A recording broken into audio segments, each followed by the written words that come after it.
I am the past Secretary of the California Democratic Party. I am the past Chair of the African American Caucus, and I am the Chair of the California Legislative Black Caucus. But more important, because we have members like Dr. Shirley Weber, State Senator Isidore Hall,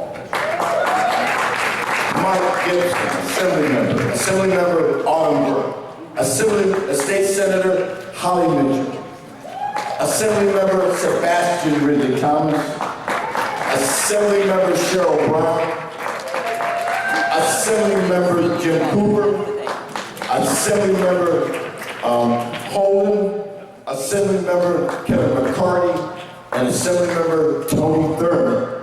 We are now the largest African American caucus members at 12, more than we ever had in the history of California.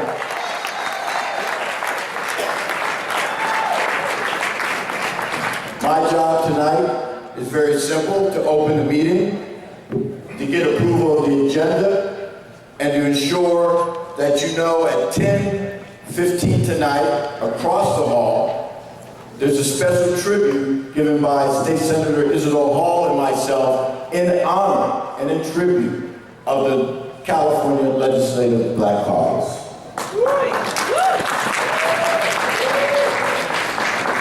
And so I'm calling the meeting to order, but most important, I'm asking for the approval of the agenda for this evening. Is there a motion? I hear a motion. Is there a second? Seconded. All those in favor? Aye. All those opposed, say the same. Thank you very much. I have the distinct honor and privilege to introduce not only an icon in our community, a fighter for our community, but a legend nationally for all African Americans. She has been fighting for us all her life, but most important, she's fighting for us in Congress. A Congress that is not very helpful to African Americans, to poor people, to people who, seniors, and to people who need things from government and to help their lives become better. Because of her being on the Senate Banking Committee and Finance, she is protecting us from those who would go about ensuring that we would stay in permanent poverty through the banking and finance system. She is our protector. She is our warrior, and everybody needs to stand up and give a round of applause for Congresswoman Maxine Waters.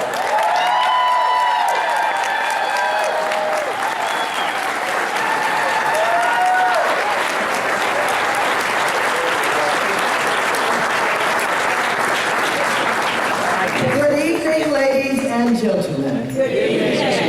Before we do anything, we must thank Reginald Jones Sawyer for his leadership. We must thank him for taking on the awesome task of leading the Black Caucus of the state of California. Give him a big round of applause. It's not an easy job. Of course they get along. Of course they're together on the major issues confronting this state, but they're all leaders, and it's very difficult to lead a whole bunch of leaders. So give them another round of applause. I'm delighted to be here with you this evening, and I tried to make all of the Black Caucus meetings of the Democratic Party win in convention. And I'd like to thank Darren Parker because he has dedicated his life not only to the Democratic Party, but he has sacrificed so much to provide leadership for the Black Caucus of the Democratic Party in the state of California. Give him a big round of applause. Thank you so much, Darren. Thank you. And I would like to thank all of the officers who have been elected to serve you. These are people who put in their time, they spend their money, and they work very hard to ensure that the Democratic caucus, the Black caucus of the Democratic Party, rather, is seen as something very special and very important, with leverage and influence. And because of their leadership, you keep coming, the room keeps getting bigger, and because of that, we have more influence in the party. Give yourselves a big round of applause.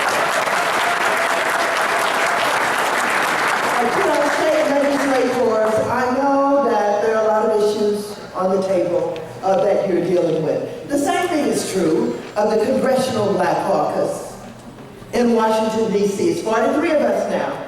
And we certainly, thank you very much.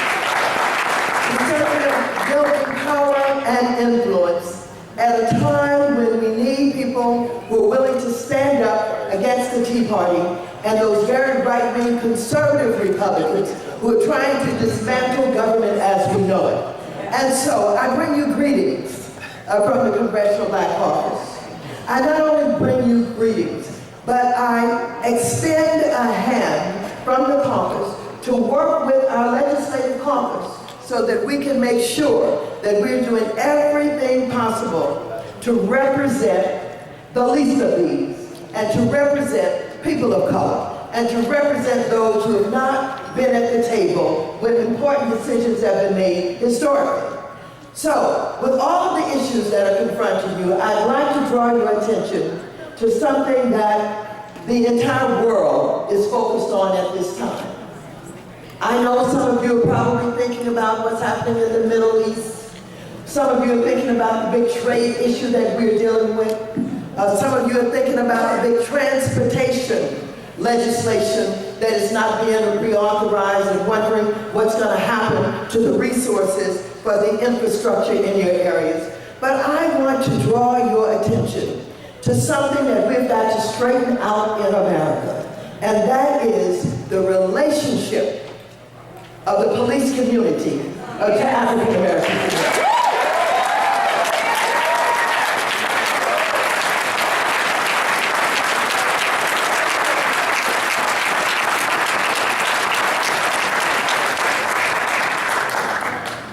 Ladies and gentlemen, we have heard stories for a long time about African Americans, oftentimes African American young males, who have said, I was profiled, I was beaten, I was stopped, I was mishandled, and even the families who said, and they killed my child or my family member in some way.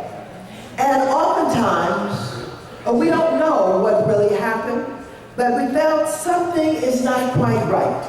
And we know, and we must always remember, that there are police officers who do a good job, who are there to protect and serve, and who come from a long family and history of police officers who have served well. But we also know there have been too many bad apples in the barrel.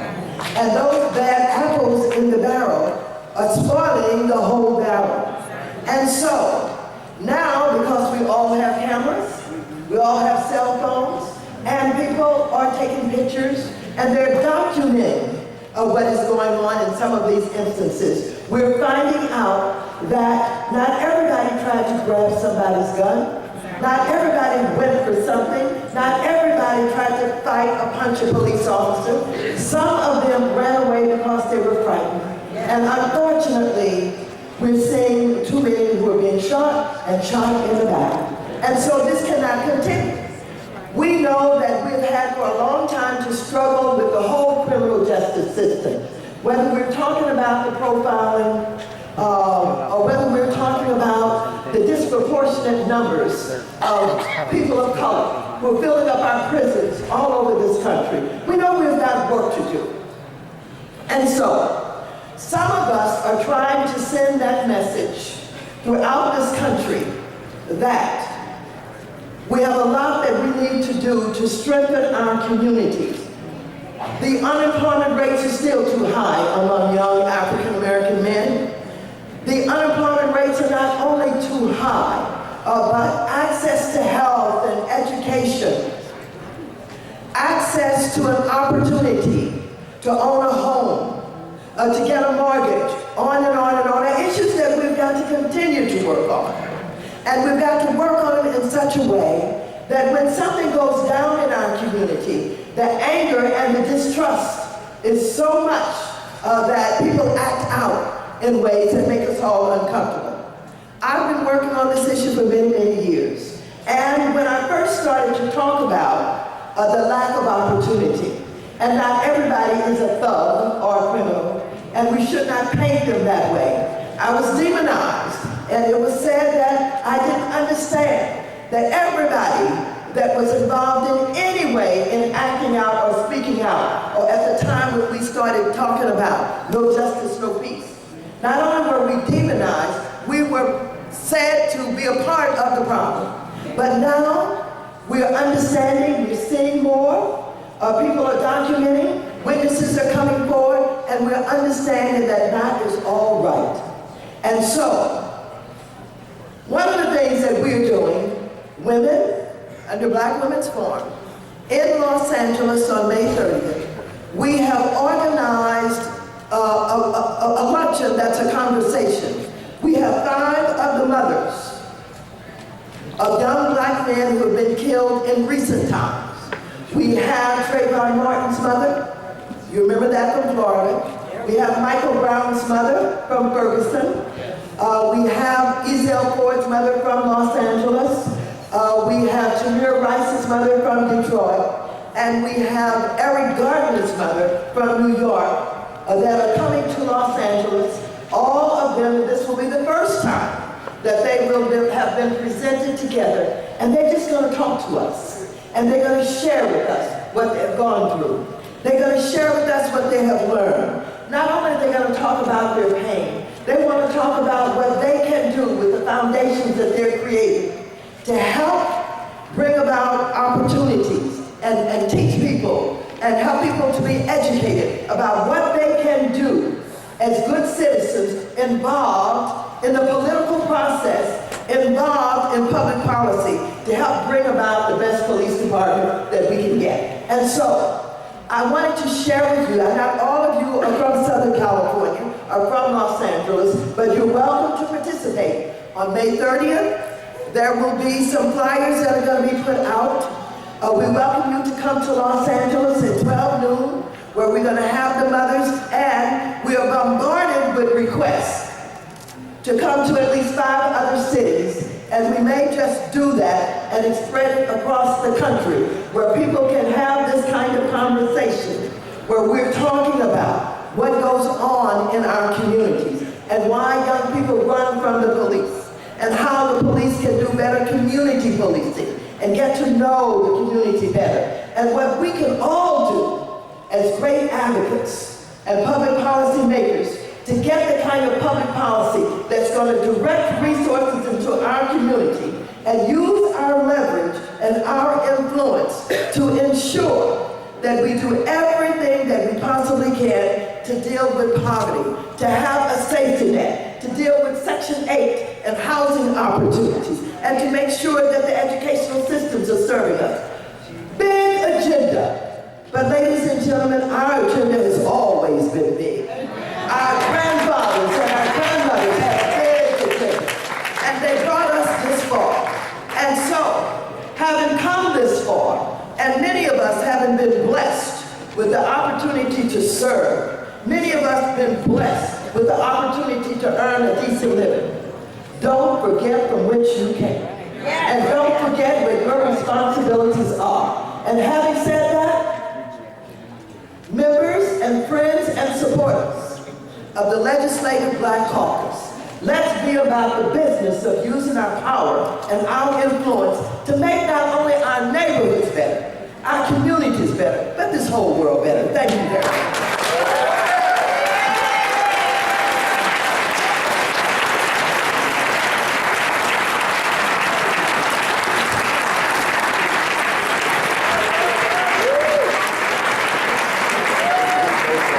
Ladies and gentlemen, the fabulous, incomparable Congresswoman Water.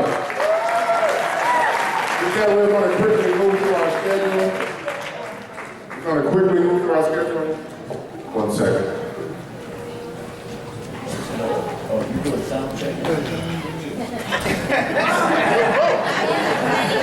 That's right. All right.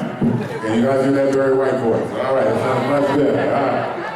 Because the good congresswoman brings it with such force that I had to turn it down. Thank you guys just a little so I can stand in the same spot. We're going to quickly move to the reading of our minutes. Is there a motion to read the minutes or? It's been a motion to move. Is there a second? The second is there any discussion? Seeing none, all in favor? Opposed by like sign.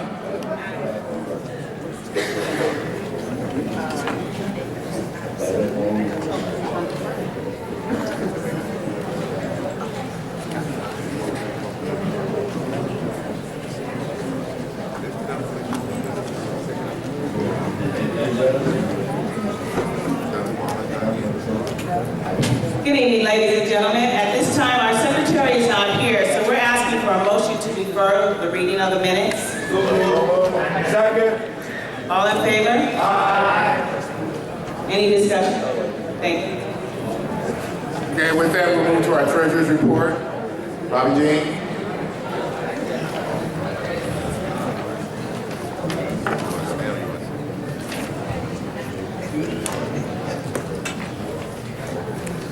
Good evening, Caucus members.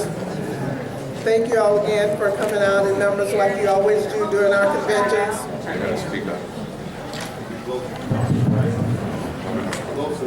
Okay, can you hear me now? Come to the front. Okay.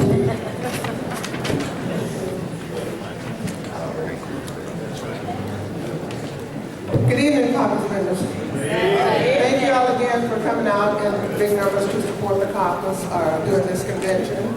And while I'm going to give you my treasurer's report, I do want to make some comments because this will be my last term serving as treasurer. As you all know, I've been treasurer, and I'm going to be passing the baton to whomever is selected treasurer coming up tonight. But what I do want to thank all of you for is your support during the time that I ran for the CDA in LA. I reached out to you, and not all of you, but so many of you responded.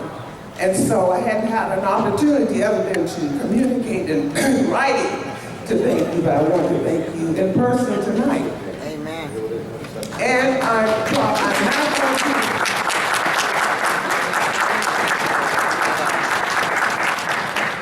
Well, I'm not going to be leaving the Caucus. I'm still going to be involved at a different, level. I will be continuing to work with you, so I'm not leaving the Caucus. I'm just leaving the treasurer. I'm tired of the treasurer's job. This is too hard. So, thank you again for all of your support, and I do look forward to working with you as the Caucus move forward and continue to do great things within this party. So thanks again. Now, having said all that, I'll give you my treasurer's report. Our beginning balance was $1,425.39. Deposits were $19.25. Payments, $1,115.19. Our current balance through my report, which is April 30th, so this is not a complete report, it's $2,235.20. And excuse me, I would entertain a motion to accept the report. Is there any discussion on the report? All those in favor? Aye. Any opposed? Thank you so much. Thank you. We're going to thank Bobby for her continued service. We have a couple of things that we need to take care of tonight as far as business. And as you've seen, we have a very tight schedule. We have some very important guests that are moving around the convention right now. We're going to try to move them in as we take care of all the business of this caucus this evening. We're going to move to our treasurer's report. But before that, I entertain a motion to recess the regular order of business to move to elections. It's been moved. Is there a second? It's been seconded. Is there any discussion? Seeing none, all in favor? Opposed by like sign. We'll move into elections. Ms. Brown, would you go out and give up the election chair? Renee Whitman. And as we wait for that to happen, we have some speakers. We have some guests that I'd like to bring up for a very quick word.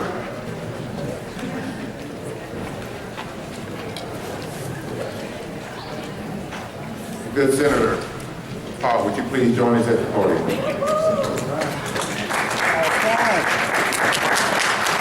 right, wait a minute. I get more noise from my daughters upstairs. And you guys know how we do this. Let's welcome our senator to the stage.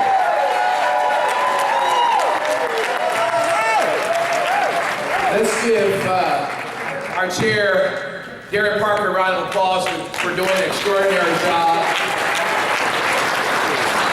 And let's give our leading and ranking member of the Black Caucuses, whether it's legislative and congressional, a round of applause, the Honorable Maxine Waters.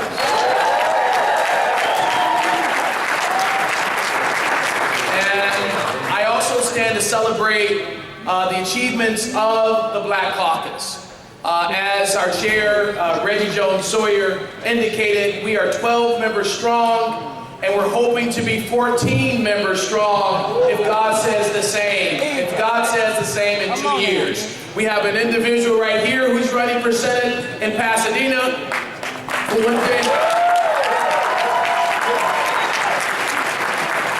And we have Derek Parker, who could be running for Senate in Lancaster.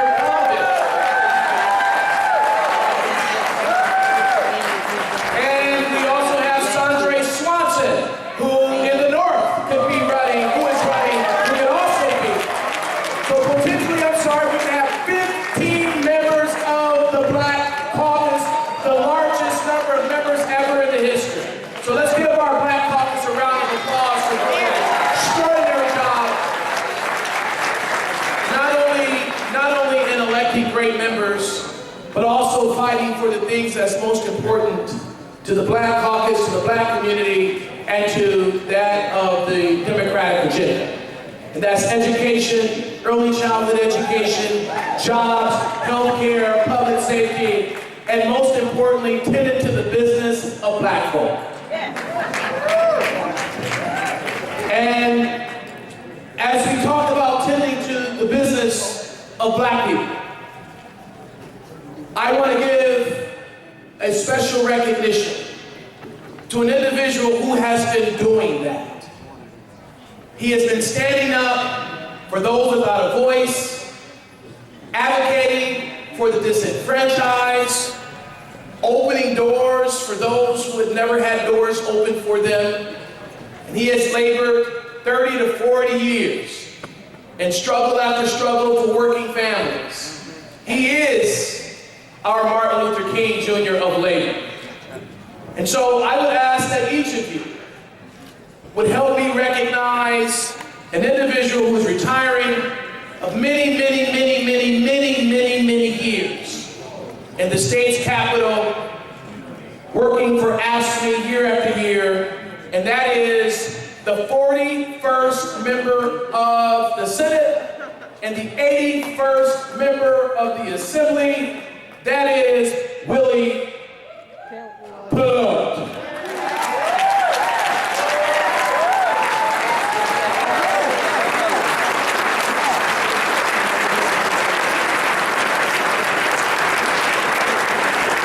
Come on, let's give it up for Willie Pelot.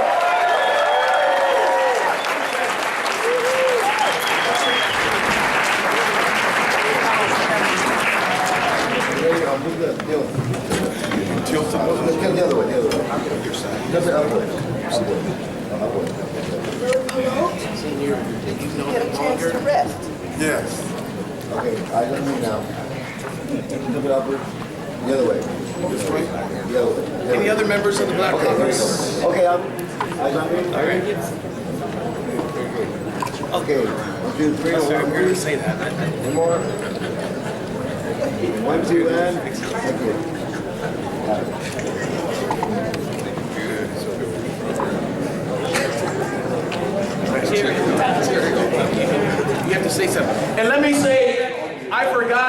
mention that I'm not running for Senate, I'm running for Congress. And we have another member who's running for Senate, and that is my colleague Steve Bradford. Give him a round of applause.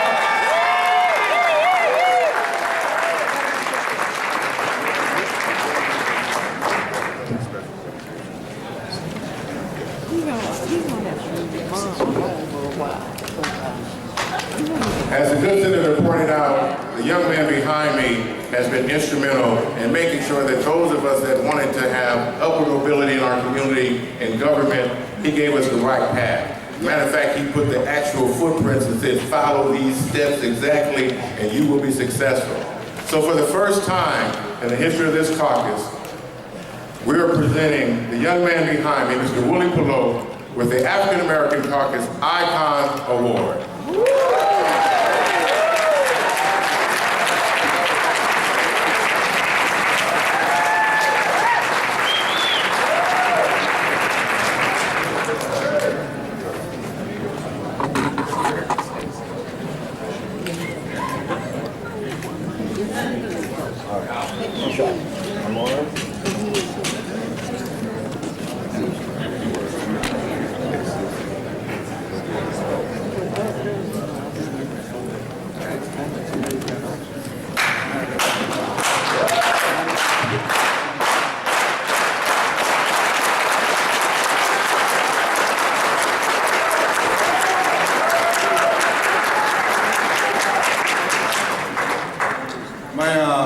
I want to first say to the Legislative Black Caucus, We love you, Willie. thank you, my friend, thank you, sir. As well as to the Democratic Party Legislative Black Caucus and all of its leadership, and to each and every one of you that have been attending this caucus for years. I'm humble. I'm humble. My mama from the backwoods of Georgia told me that if you worked hard, stayed focused, there will be days like this. So if you believe in the Lord, I think you want to preach, don't preach. set them in your heart, and went out and carried out his wishes and desires, there'll be days like this.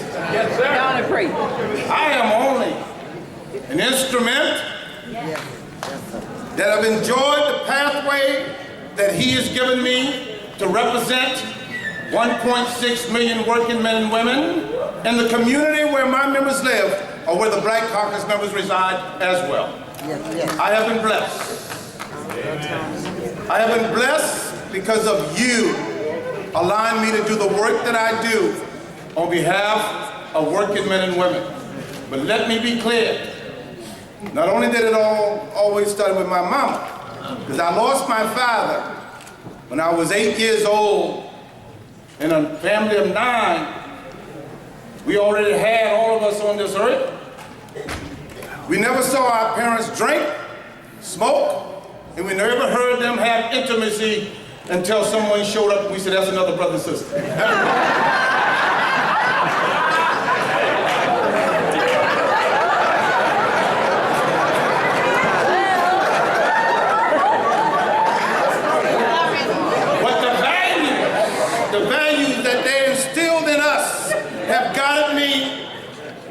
Every day of my life till I can stand here today and say what I have done and we have done together.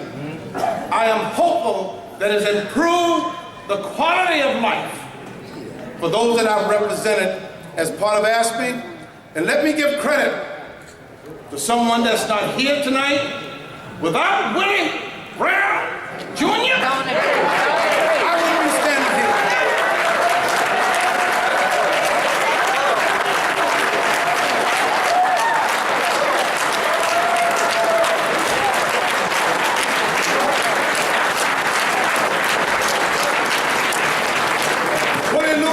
Jr. from Mineola, Texas. That's right.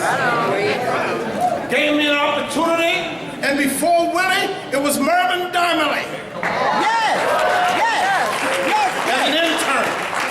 And when Mervyn lost to Mike Curb, a record producer, Willie Brown said, come and worked for me in the sergeant's office. And once I got my degree, he said, I'm gonna give you real power in the majority services so you can carry on the policy of the Democratic Party in the state of California.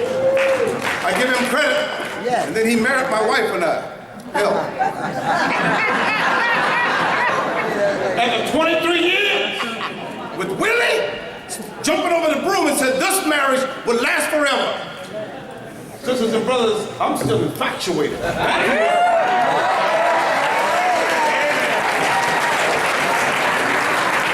Let me end with this, Black Caucus members. You have leadership in the state legislature. Yes, sir. Hear me clear. I'm not in any way criticizing what you're doing, but we gotta step it up. Hey! And let our community know what they're doing so we can take advantage of it every day in our community. That's right.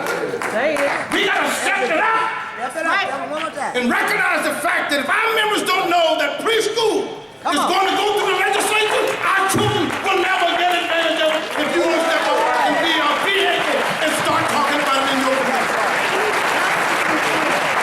Tell your ministers that they're anointed by God. He gave them the right to step out in the community and talk about what is righteously in our needs and not stay inside of living and wish that would happen somehow. Let them know. If you want K through 12 to be better, step up and criticize the school system if they're not doing the job of the community. Step out. I'm gonna have some alcohol tonight.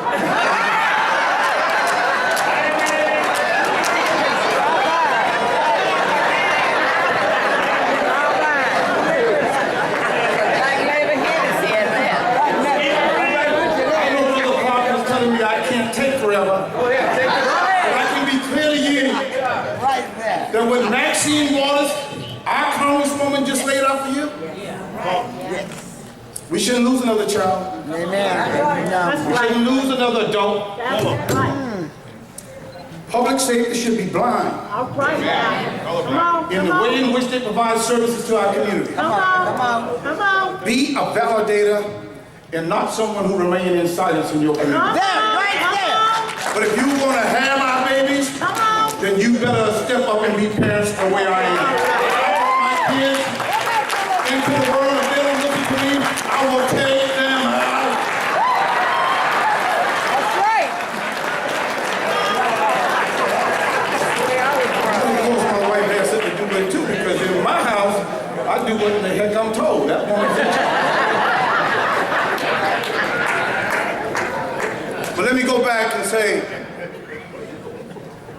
what an opportunity for us now, because we have Democratic leaders with a governor that are working on the systemic problems in our community. But you have to be validators. You have to talk to your uncles and your aunts, your sisters and your brothers, your nieces and the nephews. You have to take back and talk about the things that matters to us in your communities, and then you have to start standing up and doing something about it. And if you haven't read Common Cause, read it. In the schools in Massachusetts against the committee, the school committees, our parents in Roxbury didn't step back, they stepped forward and they made sure that every child in the black community got the best education so they could go on to be the greatness that they deserve. And that's what we are about. Step back and do it. When I retire, not gonna see any of y'all again. No, that's good. I have enjoyed my 36 years. I've enjoyed it.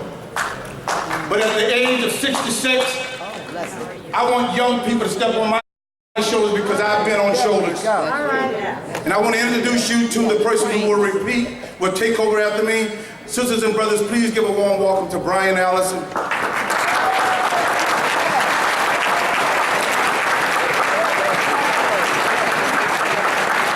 I shall step down now, but it has been one enjoyment for a little boy at the backwoods of Georgia. Thank you. Bless you. It's been one enjoyment. I want to thank each and every one of you for giving me the opportunity to have worked with you. But go home what you've learned here, what you've heard. Make sure you know what your city council is doing every time they Come meet. on now, all of us. Your board of supervisors doing every time they meet. The school boards are doing every time they meet. Your state legislature at both the state and the federal level. Come on. And then get out there and become validators and stand up and stop. We made the middle class in the working house of labor. You got to start backing us up and standing with us, because that's how you get to the middle class. That's how you get a good education. That's how you get preschool. That's how you get child care. That's how you got 8-hour day workers' comp. And if you want to move into the middle class, be a laborer and stand up with labor, because we know how to do it, and we need you to make sure that we continue to do it. God bless you. Be good.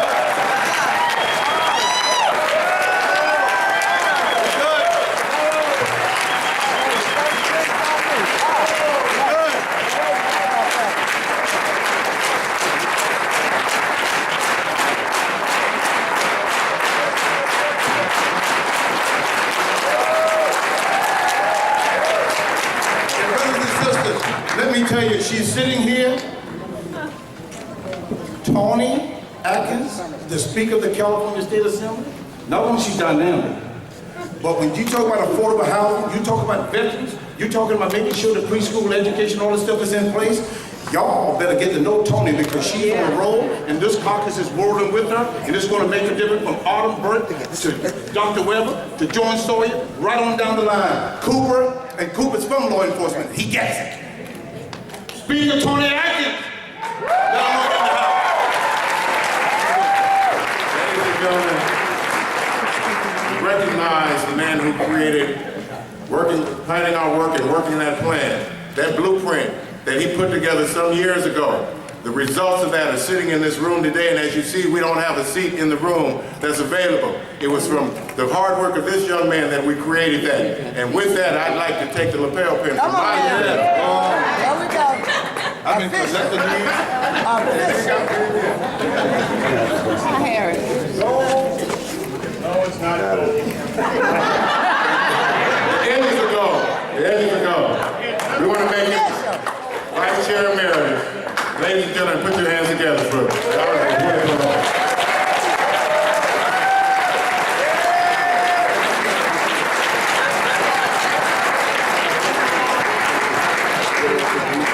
All this is yourself on the gap. I can't hear the gap. You know how this gap will go for marrying somebody. With that, I'd like to move to our program. We have a young man that is the vice chair of this California Democratic Party, the chair of the Los Angeles County Democratic Party, has been at every caucus meeting since this administration took over. Ladies and gentlemen, help me welcome the Honorable Eric Bauman.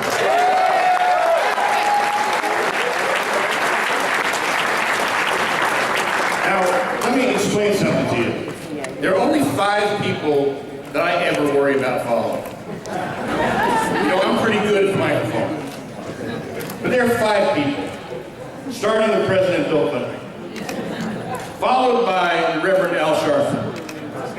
Followed by the Honorable Maxine Waters. Followed by President Barack Obama. And then there's Louis Pelosi.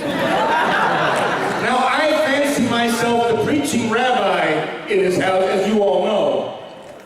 But for me to have to follow Brother Pelosi is always quite a feat.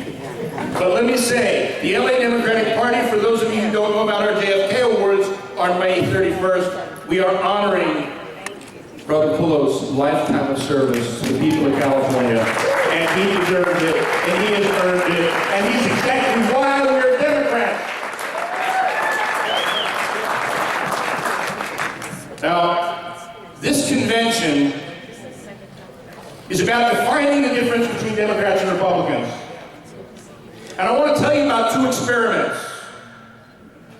There's the California experiment and the Kansas experiment. In California, Governor Brown said, we will go to the people and ask them to reach into their pocket, help the people up. Let us raise income taxes, let us raise the sales tax, so we have more dollars to put in our schools, and more dollars for health care, and more dollars to take care of older people and kids. And you know what? Just last week when the May revise came out, there is $6 billion more than we expected there to be. We are in the black,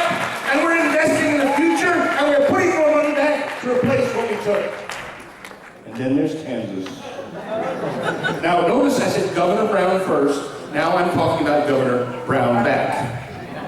Governor Brown back is the most conservative governor in America. He was elected for the purpose of proving that trickle-down economics did trickle down to help people. He got elected governor 4 years ago. He closed 7 departments of the state of Kansas government. He cut taxes to the quick. And today, a red state that was quite black is now really red at $450 million in the hole. That proves that our experiment works and theirs is a failure.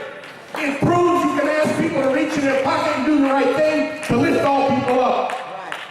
And as Brother Pelote said, we need to do that. Because while job growth is at its greatest we've ever seen, more people are left behind. I work for Speaker Tony Atkins. My office is in Skid Row. And every day I walk into that office and I watch the number of people living in the street increase every day. And they're wearing Army uniforms, and Marine uniforms, and Navy uniforms, and Air Force uniforms. And they've got no place to go. These are people who put their lives on the line to make America safe, to fight battles that our Congress sent them into, and they're on the streets. And they're drug addicted, and they have mental disorders, and we have nothing for them. So this convention is about what's the difference between Democrats and Republicans and how we move forward. And we can do it, and we have to take it seriously. Now, I'm going to tell you all the things I was going to say about Speaker Tony Atkins, Brother Pelote said. So I'm going to tell you something different. It helps to have somebody who leads our government that has a heart, that understands what it's like to be isolated and poor, that understands that the dollars that we spend really can make the difference between having a future and having a bleak outlook on life. Speaker Tony Atkins is that person. She is leading our assembly towards restoring hope for Californians. I couldn't be prouder to work for her and run her Southern California office. Speaker Tony Atkins.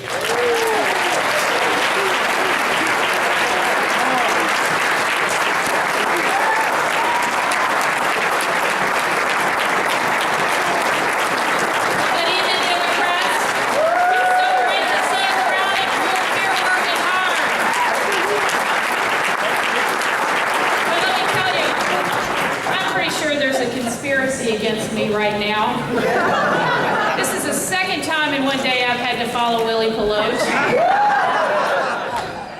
I will admit it, I did say, don't ever let me follow Dr. Shirley Weber. I'm adding to the list now. I'm adding to the list.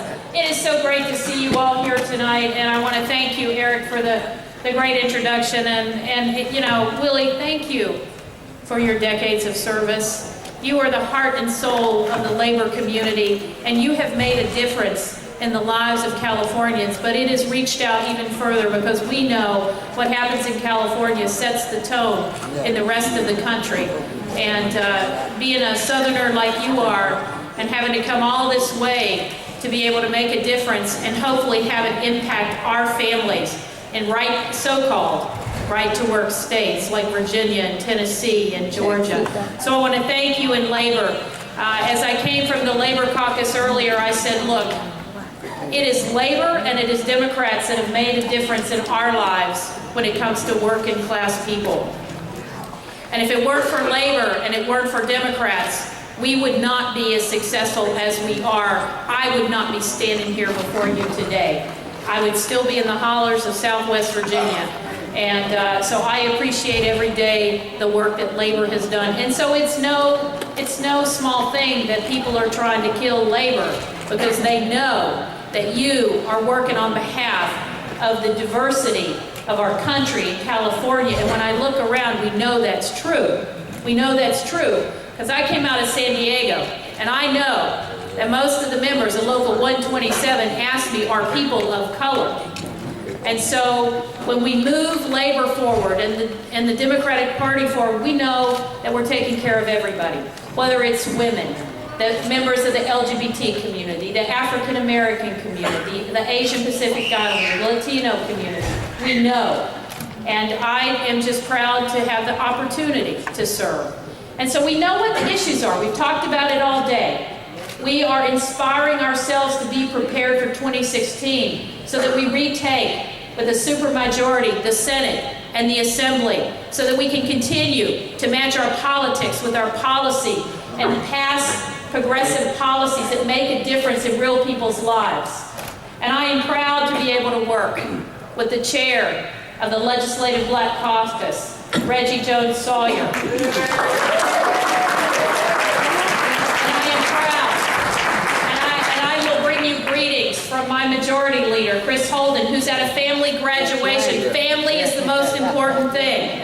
So he's at a family graduation, but we bring you greetings from him. And also the other members of our Legislative Black Caucus, the chair of the budget, you may think the speaker's the most influential person in the Assembly. No, that would be the chair of the Budget Committee, Dr. Shirley Weber.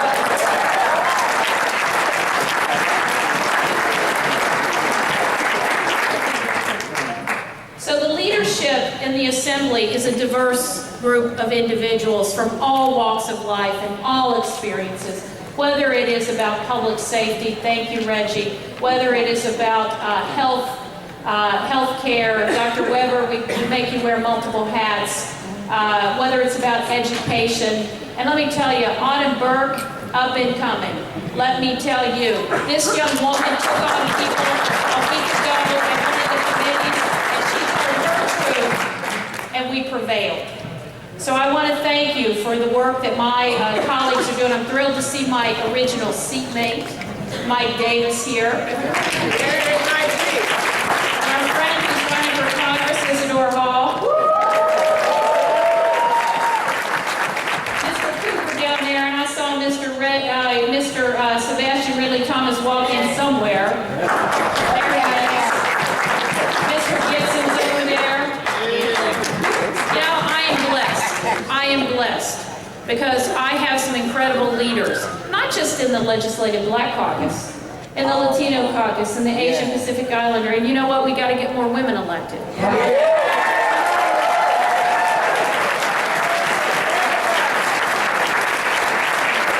Fair is fair.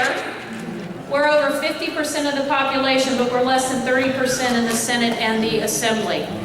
And you know, we need to understand that diversity cuts across all ethnic classes, but it cuts across gender as well. And we've got work to do there. We've got work to do.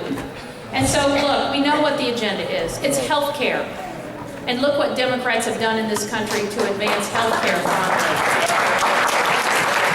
And it's education. And we have to make sure, folks, please, we have to make sure that our educational system in this state, the community colleges, but also UC and CSU, are going to recommit to California students, and that we're going to have enrollment possibilities for our kids in California. We're not talking about not letting people from other countries or other states in. That cross-pollination and diversity is important to us. We were at an all-time high last year. So we're talking about recommitting to our kids, because that's going to help us grow our economy. And in this community, what I have heard is our kids go to great schools in other states and they don't come back. They go to Georgia. They go to Washington, D.C. They go to traditional black colleges because that's where they get the support, and they don't come back. Well, that's not okay. That is not okay. So we've got work to do, but I know that we can do it. I know that we will do it. I know that we will. So I say to you, I'm proud to serve. I'm proud to have this opportunity. Who would have thought a little girl from the hollers of Appalachia would be able to come to California, one of the greatest states in this country, 7th largest economy in the world, and be able to work with someone like Kevin De Leon, who leads the Senate, who has similar values, so that we can actually pass progressive politics and policies and make this a better place. That's what we're all about. And I couldn't be prouder to be able to stand with you and my leadership team over here. Thank you for the work that you're going to do in 2016 to make sure we take back a supermajority and we get on with the business of making California great. Thank you, everybody.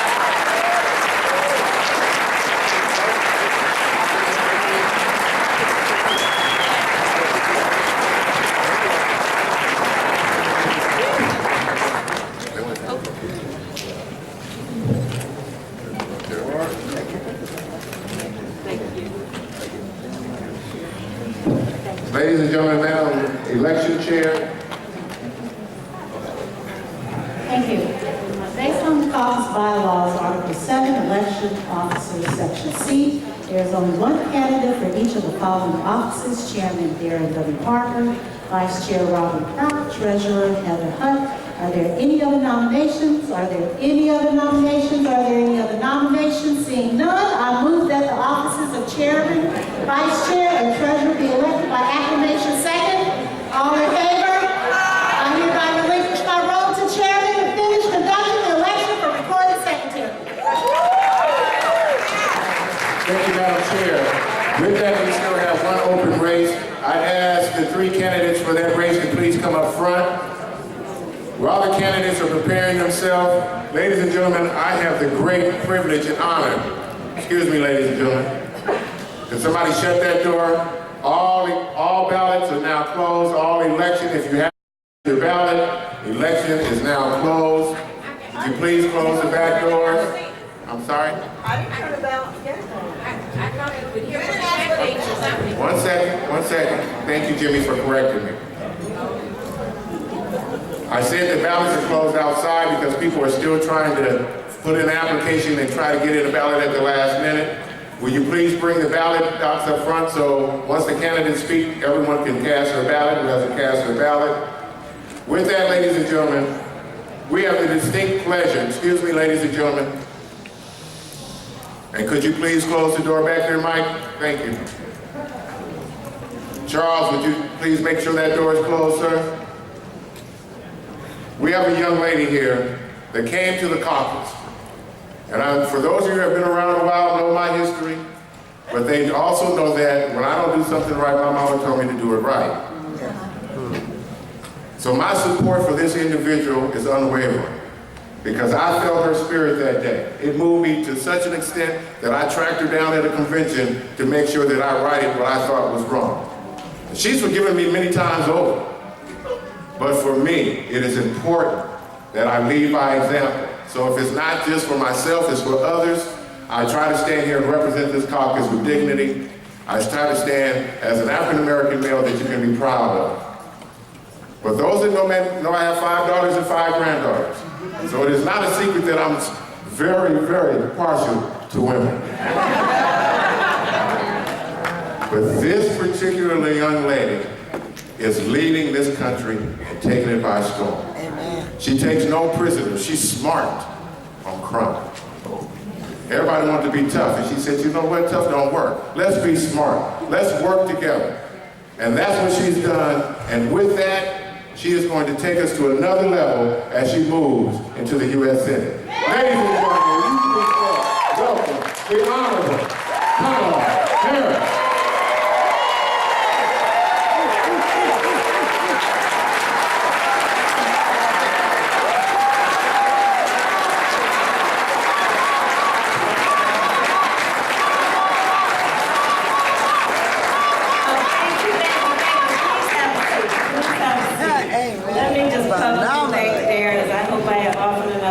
Privately. Now, let me just tell you, for all of you who are wondering what he was referring to, it really is not a big deal.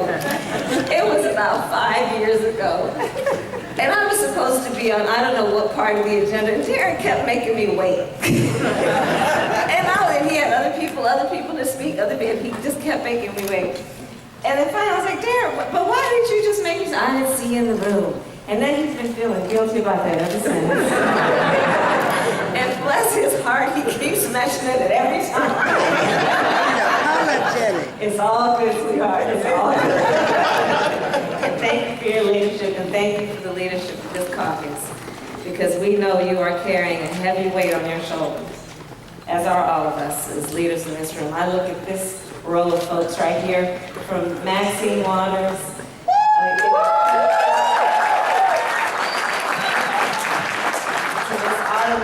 I mean, you just look at where we have been, where we are going, where we need to be in the leadership. I can mention Shirley Weber and the work she does in Sacramento. I see her every day, just holding it down. There's so many leaders. I mean, you know, and then Dave Jones, bless your heart, just right in here.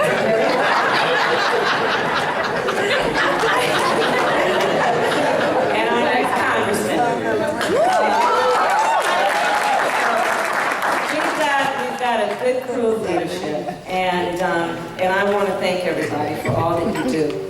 You know, I've been thinking about a lot of things recently in this race for United States Senate, but really mostly now in my 5th year as your Attorney General. My sister is Maya is here. And she's flying back to the East Coast this evening, but we were talking about it in terms of just what the challenges are for leadership these days. And you know, she and I grew up, as many of you have heard the story many times, you know, our parents met when they were active in the civil rights movement. So we grew up surrounded by a bunch of adults, as we like to say, that were constantly marching and shouting about this thing called justice. And that's why I wanted to be a lawyer. Thurgood Marshall and Charles Hamilton Houston and Constance Baker Mountain. And so that's why I also decided to become a prosecutor. And I've laughed many times and mentioned in my speech earlier today, you know, my family's like, oh, that's an interesting idea that you want to become a prosecutor. Why do you want to do that, they'd say. You know, because Maya, of course, went on to head the ACLU. And I said then what I maintain today as the top cop of the biggest state in this country. Law enforcement has such a profound and direct impact on the most vulnerable among us and has a responsibility, a job, to be a voice for the voiceless, and in the process of giving safety, also the responsibility to give dignity. And that's the work that we have been doing over many years since you supported me when I was District Attorney of San Francisco to my re-election as Attorney General of California. And then I look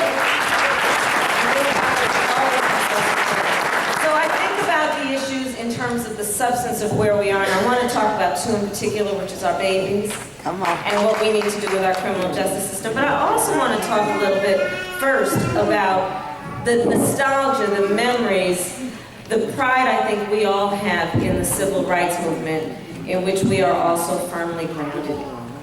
You know, there was something about that movement that was very special because it was about speaking truth to power.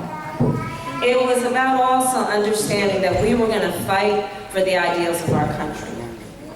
It was about saying we will correct what has been wrong in the spirit and interest of fairness and equality and justice. And let's also remember, one of the most effective tools in that movement was coalition building.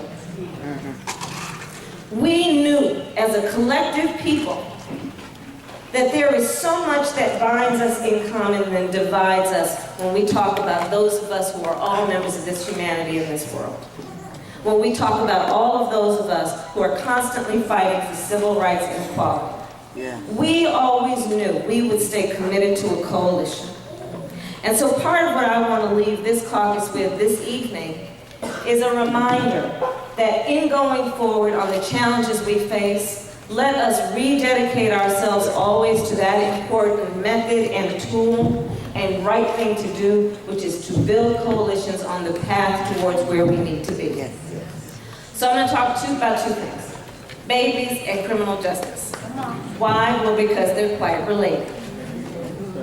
So, as many of you know, I wrote a book back in 2008 called Smart on Crime. You could buy it for about $2.99 on Amazon. Maybe $1.99 with shipping. And it was born out of my belief that on criminal justice policy, for too long we've been offered a false choice, which suggests that we're either soft on crime or tough on crime instead of asking, are we smart on crime? Instead of understanding that to be smart with any epidemic, the public health model tells us, if it's a health epidemic or a crime epidemic, key to being smart is prevention first. If we're dealing with it, after the sniffles have taken on, something has started to kick up, then let's get into early intervention. But if we're dealing with it in the emergency room or the prison system, it's far too late and much too expensive. Everything that is smart tells us that is the right way to go. So it is for that reason that years ago when I was district attorney of San Francisco, we created an initiative called Back on Track. Well, what I'm proud to share with you today, because this caucus has supported this work, is that as your Attorney General, we created a new division of the California Department of Justice, which we have named the Division on Recidivism Reduction and Reentry, focused on highlighting the best practices in our state of what we can do to be smart on crime, and in particular, to re-enter former offenders back into the communities in a way that they will not re-offend, which means knowing the best way to achieve that goal is by getting them jobs, getting them educational support, getting them parents.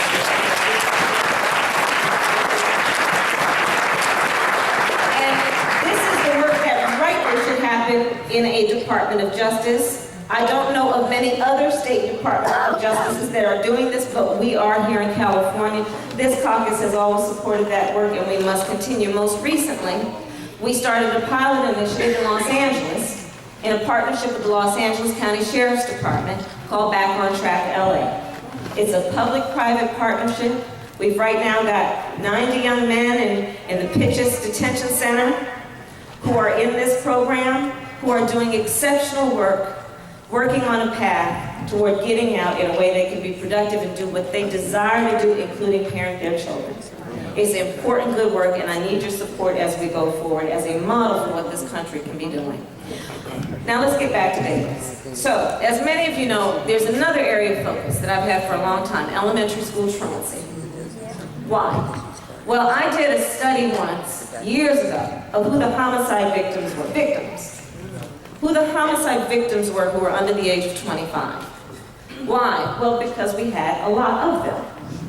And instead of just accepting the numbers, I asked one of my staff, I said, just do me an analysis. Tell me, who are they? Well, the information came back and it included the fact that 94% were high school dropouts. Not surprising. Went over to the school district. Well, of the chronically and habitually truant students, 40% were elementary school students. Some missing 50, 60, up to 80 days of a 180-day school year. So I took on the issue of elementary school truancy. Published the first report ever in the state of California right after I became AG. We've now published the second one, and it bore out our numbers. In many districts in California, 40% of the elementary school students are truant, and they are primarily poor children, Latino children, African American children. Well, let me tell you something else about an elementary school truant. That child is 3 to 4 times likely to be a high school dropout. 82% of the prisoners in the United States are high school dropouts. An African American man, if he is a high school dropout between the age of 30 and 34, he is 2/3 likely to have been in jail, be in jail, or dead. Talk about it, talk about it. There is a direct connection between everything we need to do in our public education system, instead of putting all that priority in our public safety system on a reaction basis. Let's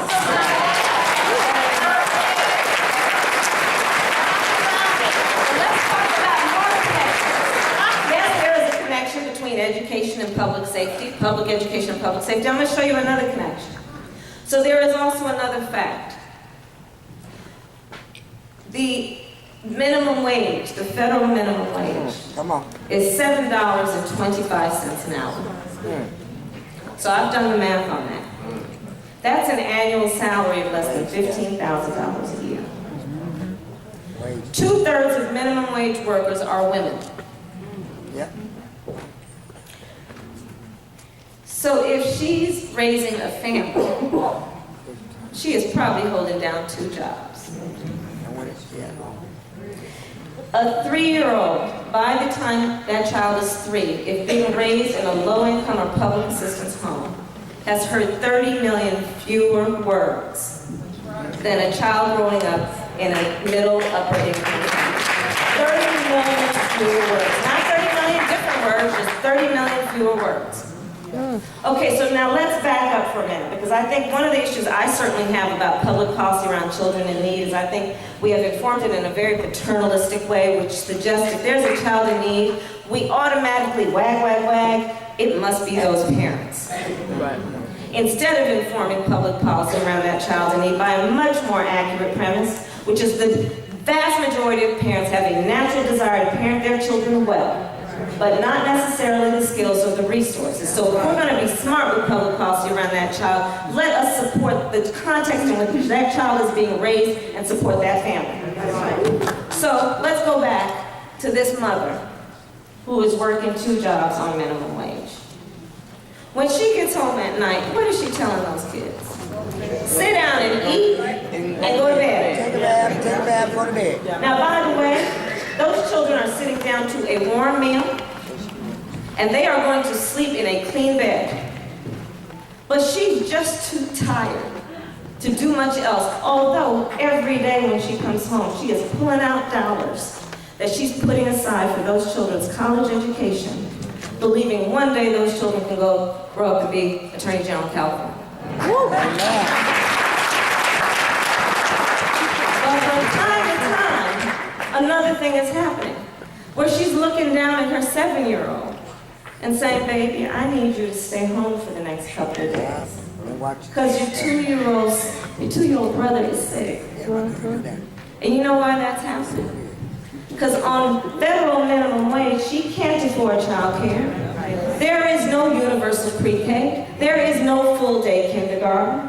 And everything that woman wants to do is about raising her children to be future leadership of this country. But because we are paying her $7.25 an hour, we can almost guarantee those babies will never be able to fulfill her dream for them and what should be our collective dream for them. We have got to change that.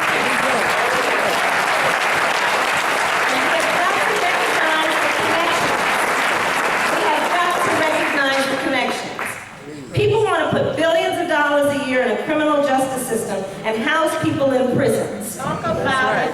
How about if we look at the map? It's simple math. By the way, you don't have to graduate from high school to figure it out. It's simple math. Raise the minimum wage. Support those parents who have a natural desire to parent their children. If you have 3 padlocks on your front door, you should care about this issue. Come on now. So let us bring it down, make it real, and have this discussion. Because these issues are connected. And we know how we can see the way out, but we have to keep fighting. Man. We have to keep fighting. So I'm going to end my comments with what I say so many times. You know, this fight is not going to be permanent when we win it. We know that. We have made significant gains over the years, and then we see setbacks.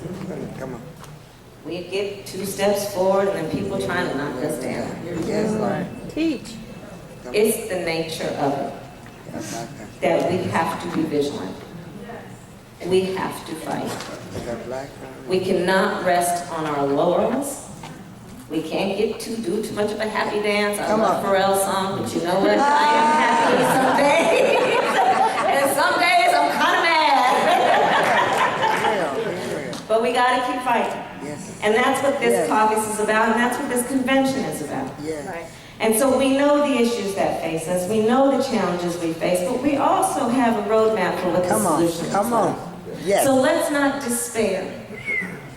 Let's not despair. It's the nature that we're going to have to keep fighting. So let's use this moment to rededicate ourselves, to energize ourselves and each other, that we are going to keep moving on. Willie Pelot, I love you. You've been doing it for years. We're all in this together, and we're just going to keep fighting.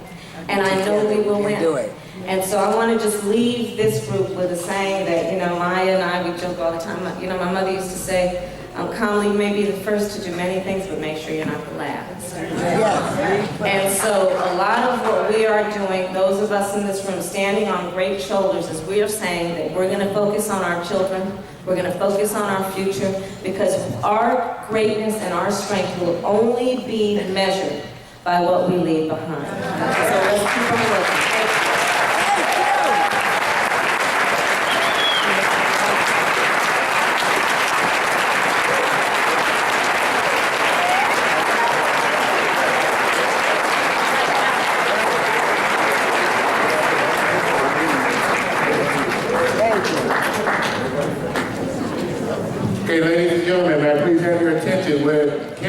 Mark Williams come forward?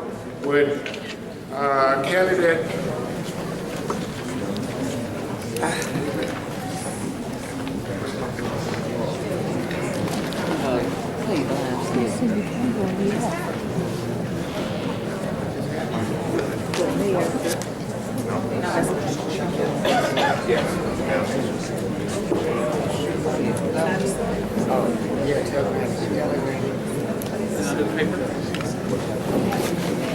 All right, I'm looking for my phone. There it is. Okay. That's a shame that we can't work without technology. Ladies and gentlemen, while our candidates are coming forward,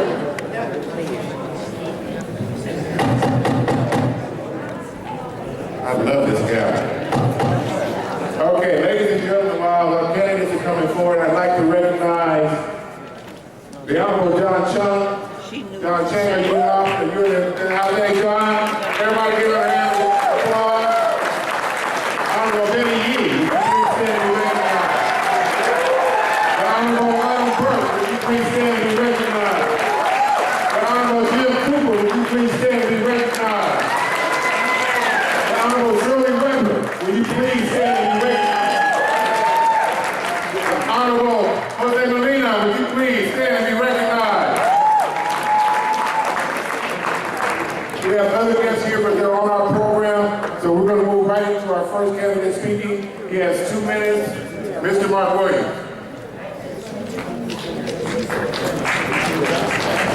Good evening, everyone. My name is Mark Williams. Thank you for being here tonight. I'm proud to be here tonight, especially considering all of the people who spoke before me, especially Mr. Willie Pillow. I'm glad I didn't have to go after him. I'm here today because I want to serve the caucus. I'm here today because I believe in the caucus, and I want to do everything I can to make sure that more people like me are standing here before you. I had the honor of serving on the AC Transit Board in the Bay Area. I was just re-elected in November, and I was elected to my first term as a delegate. So I'm, well-versed in the party and continue to serve. I can tell you about all the endorsements I have, all the reasons I want to be here, but I wanted to share a story about why I'm here at the podium today. About 6-7 years ago, I had the honor of going to an NAACP legislative day. I went there, I lobbied, it was my first time there. I went to different offices, experienced what it was like. I got a chance to go sit by the elevators by the door. I'm sure some of you have gone. And I watched her walk by for like 10 or 15 minutes. And unfortunately, I didn't see many people looking like me. I didn't see a lot of African Americans. I didn't see a lot of Asians. I didn't see a lot of Hispanics. All of the great diversity that is in our state. So that propelled me to ask what I could do to make things better. I had an opportunity to run for office, an opportunity to work on campaigns to make things better. And I want to use this opportunity, potentially, to be the recording secretary, to be part of the leadership, part of the caucus, to make sure that people like me are standing here and that we're doing the work that we need to do to make California better. I hope I have your votes, but if I don't, I'm glad you're here, and I'm happy to participate in the caucus. And I wouldn't be remiss if I wouldn't talk about Senate District 7 in the Bay Area. If anyone lives in the Bay Area, please come out Monday or Tuesday at Phone Bay, a precinct walk, and do something to help Susan Bonilla. We do not need Steve Glazer representing that Senate district. So thank you very much. I hope everybody.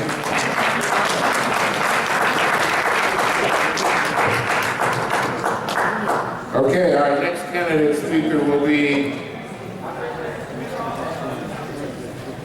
Constance Gillette. Constance, are you in the room?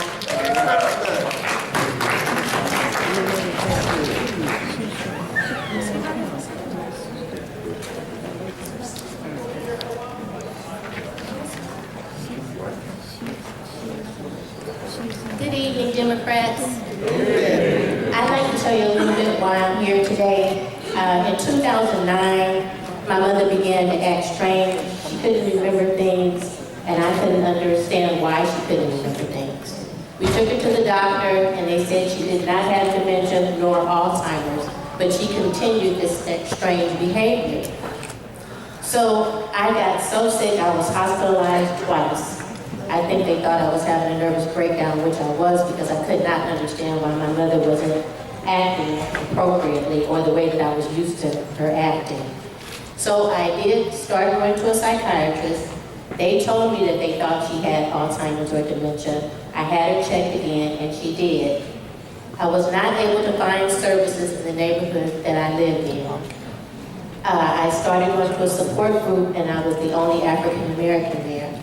So on the Christmas vacation, I wrote Congresswoman Waters and told her about, the things that I thought were going on in the neighborhood, why didn't we have services. And January the 3rd, I received a call from her office from April.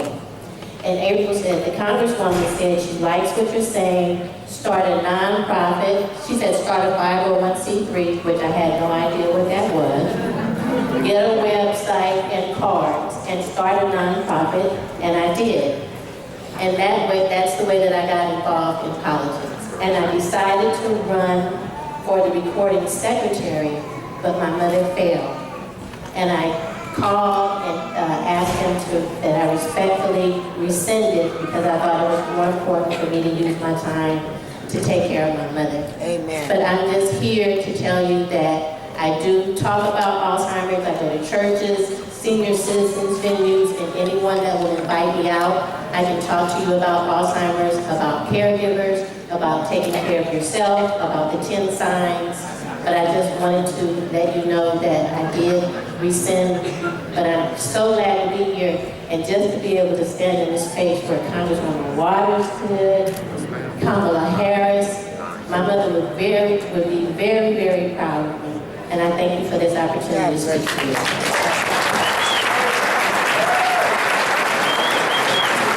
Okay, our third candidate for recording secretary is Ms. Kimberly Ellis.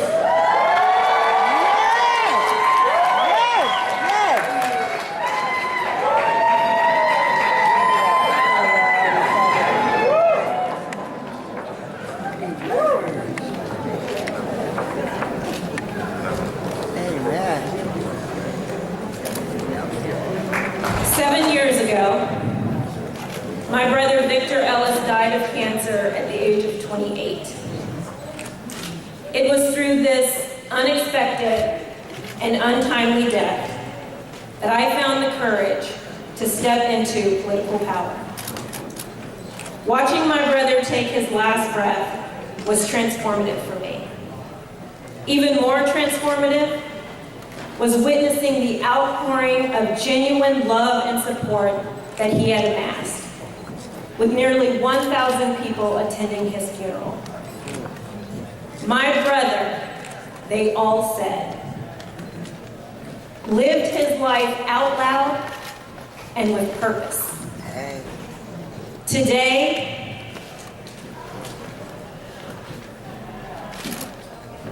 our state and our nation are at a critical point in history. We have an opportunity to reshape the narrative around important issues facing the Black community. I stand before you as a woman who is living her life out loud and with purpose.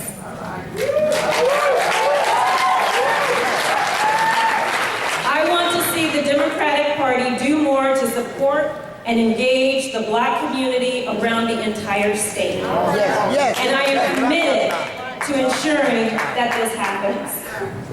The Democratic Party is the best vehicle we have in California to set an agenda that supports all of our communities and all of our families. It is time for us to engage a new generation of Democrats and encourage their leadership at all levels. I am committed to giving everything I have to the California Democratic Party, both through our African American Caucus and as a leader within our party in future years to come. And a quick word about the current and future state of this game that we call politics. Come on. It is twisted, it is tangled, and it is broken. What you should know about me is this. I am an emerged California woman. I am a law pie woman. I am a close the gap woman, an NWPC woman, a hope woman, a women get it done woman, a California list woman, an ignite woman, a run women run woman, a Democratic woman of the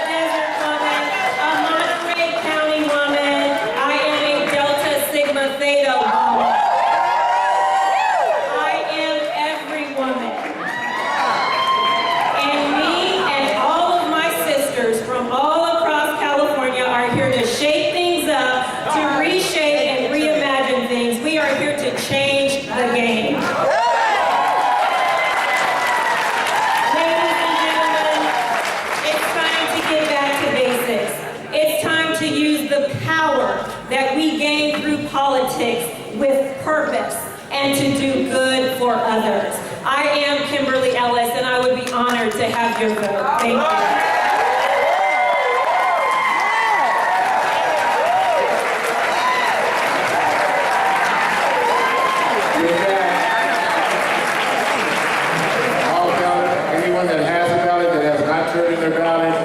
Would you please come over to Madam Chair and drop your ballot off? I'd like to acknowledge while that is happening, the good and honest Senator Marty Block. Are you still in the house? How you doing, Senator? Hope to join you soon.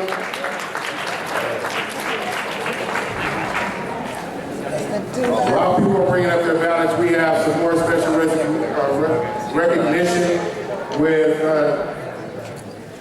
Vice Mayor Tanya Burke. Please come up front. Gwendolyn Cross, are you in the house? Would you please come up front?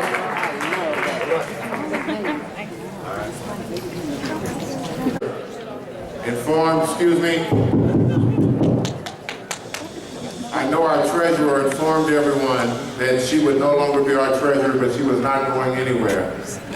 But Bobby didn't really describe what she has been to the African American Caucus through many terms of leadership, not just on this leadership team, but before this leadership team. Ladies and gentlemen, can I please have your attention? It is important that, if nothing else, we share our history with each other so we can know where we're going. This young lady sacrificed years and years of service to this caucus at her own dime. And she helped build that foundation that was made better by Willie Pelot when he came to a leadership role. Ladies and gentlemen, our caucus is only given one other such award, and that was tonight. So we are proud to humbly rise to recognize Bobby Jean Anderson with the Caucus Award of the African American Caucus of the California Democratic Party.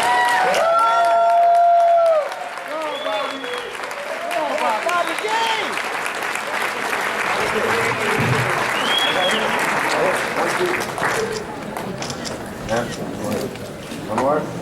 Thank you.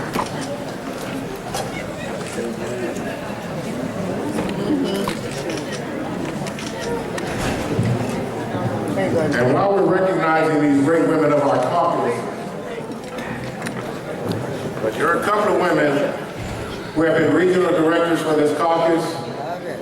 The first young lady that I'm going to bring up, the Vice Mayor, Ms. Burke, actually sat with me at the bargaining table as we fought for the rights of state workers here not too long ago. And we sat at that table and we fought and we won. And she told me, she said, Darren, I need to do more. She said, I'll go out and run for public office. And of course I said, we have your back. So she went out there with no fear. And in her first run, she was elected to council. In her first run, she was promoted to vice mayor. Ladies and gentlemen, will you please help Tanya Burke?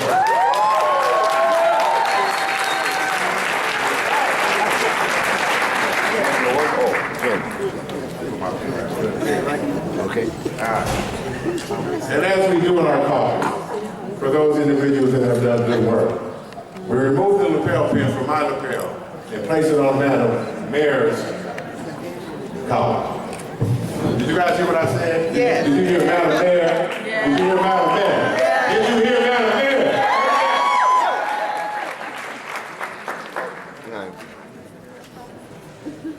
Amen. And she's shy, but she does good work. I'm sorry. Come on up here. Introduce yourself.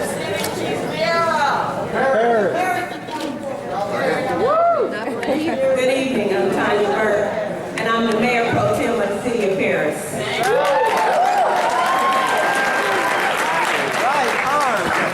I thank the caucus for this recognition. But first and foremost, I thank Jesus Christ. It was Jesus that planted the seed and paved the way for me to be here today. He put all the right people in place and was able to put me and push me in the right direction. And I thank all those who helped me to be here. And as our chair has spoken and said, you spoke it into existence, because I am going to run for mayor, and I will be mayor in 2016.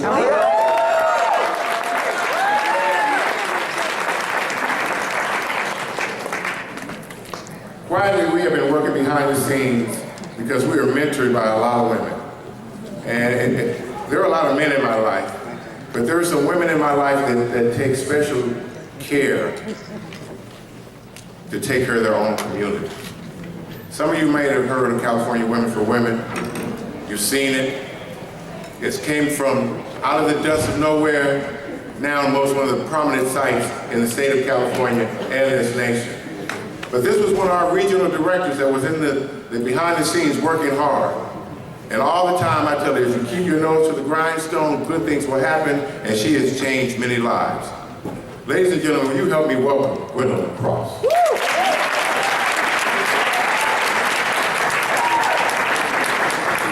Because we have members that do such good work, and even though she has her bear on, she has never been pinned from my collar to her collar. Uh-oh. Is that good or bad or?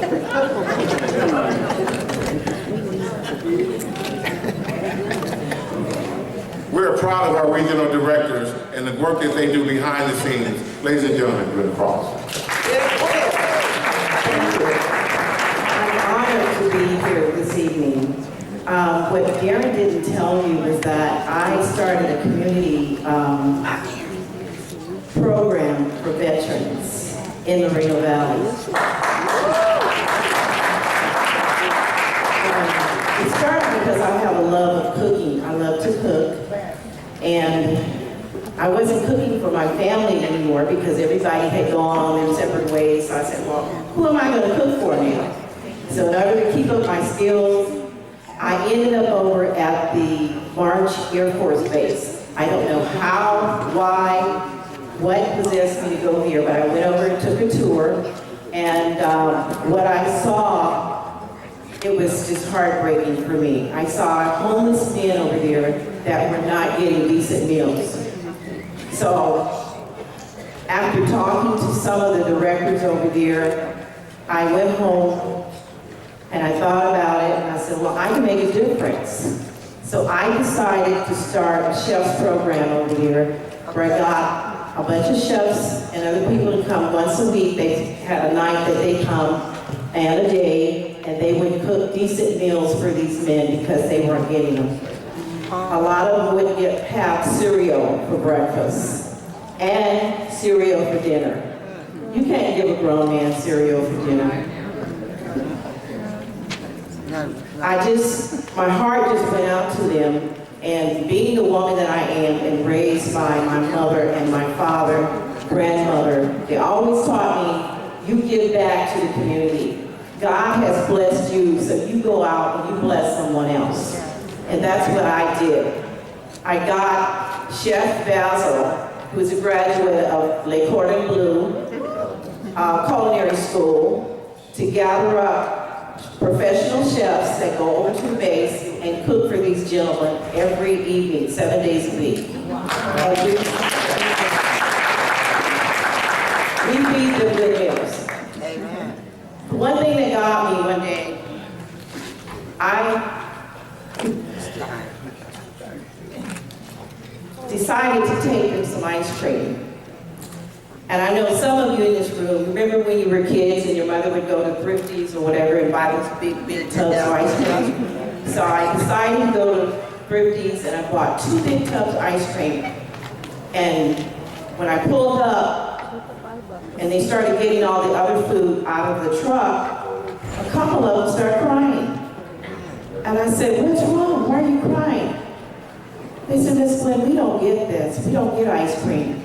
We barely get food. And for you to bring us some ice cream, it just broke my heart. I couldn't even, I had to just go and turn around, and I had tears because this is a grown man crying for ice cream. You have kids that want ice cream, but they don't get those sort of things. They barely get good, decent meals. So,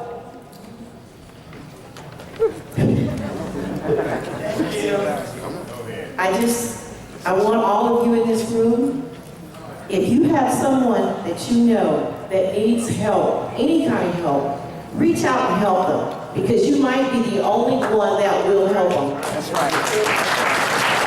And it will make you feel so good. I get so much joy out of it when I do it. I go home and I can go to sleep, I can lay my head on my pillow and I know that I've done something right. I just want to thank you all.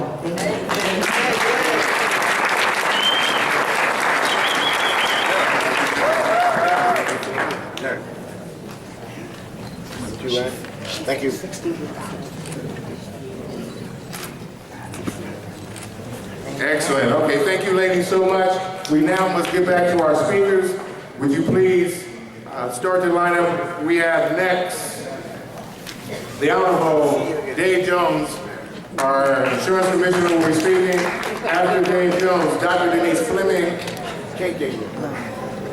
And then we have the good Congressman Javier Becerra's in the house. We'll have him come up. All right, Mr. Commissioner.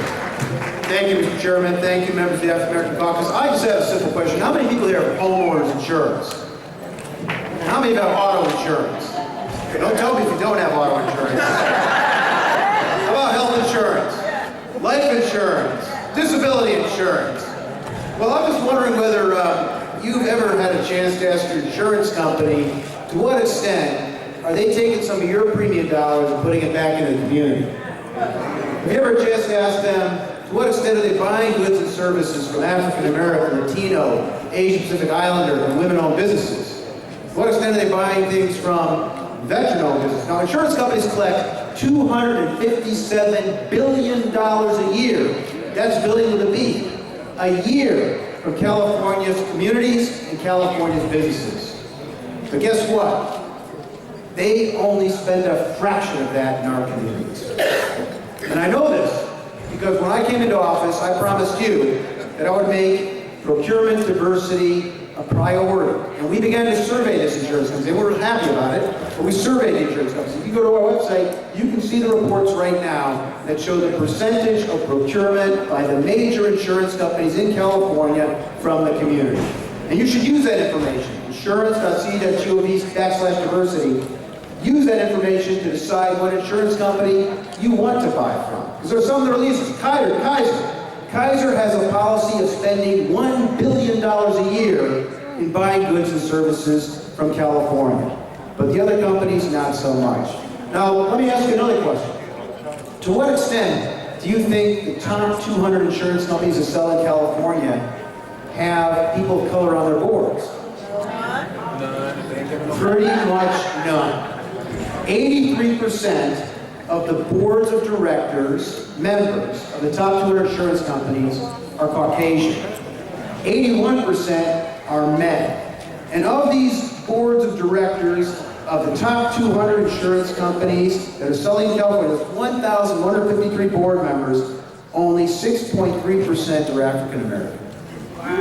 Now there are 45 insurance companies that have no people of color, none whatsoever. So I would ask you to join me in insisting that these companies, which are making money from us, do a better job. And the way you can do that is to go to the Department of Insurance website, take a look at what companies are doing a good job, what companies are doing a bad job, and join me in insisting that they hire from our communities, that they procure from our communities, and that they be led by people from our communities. Thank you very much, and thank you for letting me serve as your insurance commissioner. Thank you.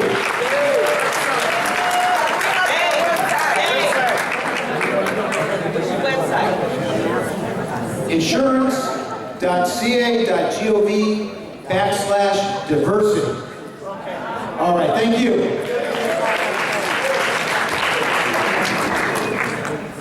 Our good treasurer wanted to say a couple of words to us, as he has always done with our caucus. Help me welcome John Chan. I'm so excited to be with you. I wanted to share a couple of things with you. First of all, one of the candidates here talked about nonprofits. In 1997, and I've shared this with you, I started free seminars to assist people who create nonprofits. Because Betty and Fiona and I understand when people run into tax trouble, all your good intentions create great pain.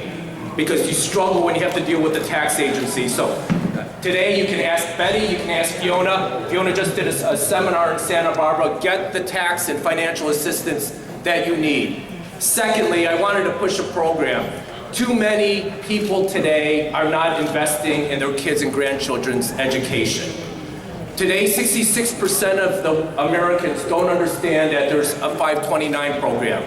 In the Treasurer's Office on May 29th, 529, if you start an investment in your kids, your godchildren, your friends' kids, even in yourself, if you put in $50, we'll match $50, and then you have to put in $25 for the next 6 months. Just think about this. If you just stopped buying a Frappuccino a week and you invested $4 a week when a child is born and paid it every week for 17 years, you can pay for a child AA. Most people don't believe that a college education is successful. That small act will change a child's life. So, and last of all, I mentioned earlier this morning that the Treasurer's Office has 14 economic development programs. The future is small business, right? So if you're thinking of starting a small business, if you have friends who are starting a small business, please contact me. Please contact Audrey Noda, who's my economic development director. Oh, here's Audrey. We want to make sure that you get all the assistance possible from state government. And then I'll just end. Thank you, Darren. Bobby Jean, congratulations for all the extraordinary work you have done over the years.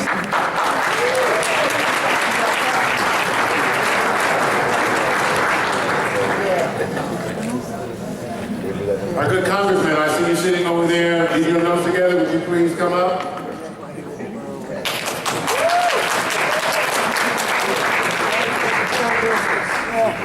Darren, thank you very much. Great to be with you this evening. Save the best for last.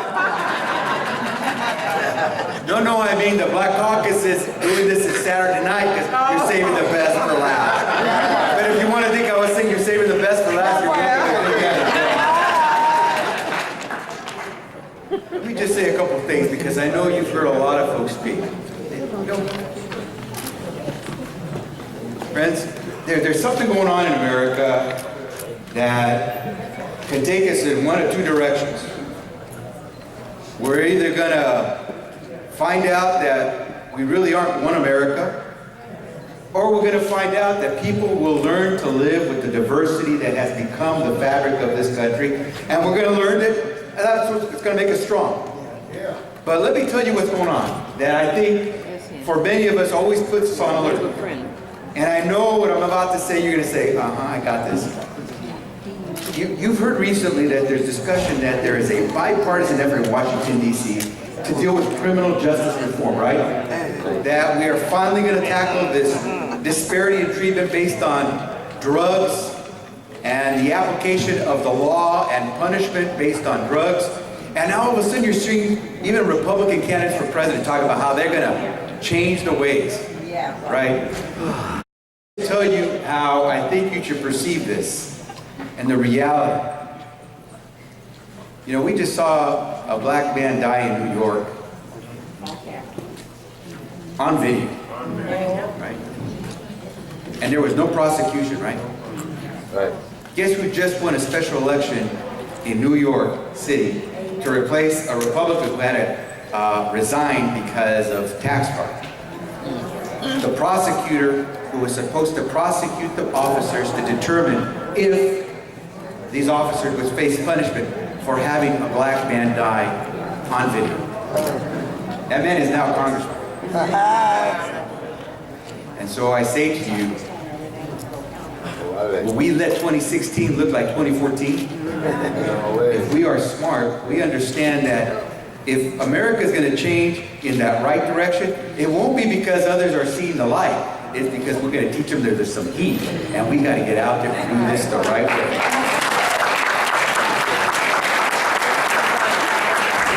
So here's my simple pledge to you, Darren, and I'll get off stage. Please, as we start to make decisions about who will lead us, let us look closely at who it is. Because in order to know where that leader is going to take us, we have to know where that leader's come from. And I stand here before you after 22 plus years in Congress. Please look at my record. wherever I decide to go, whether it's in the House or maybe in the Senate, U.S. Senate, let's take a look at where we've been, and I think you'll know where I will go. Thank you all.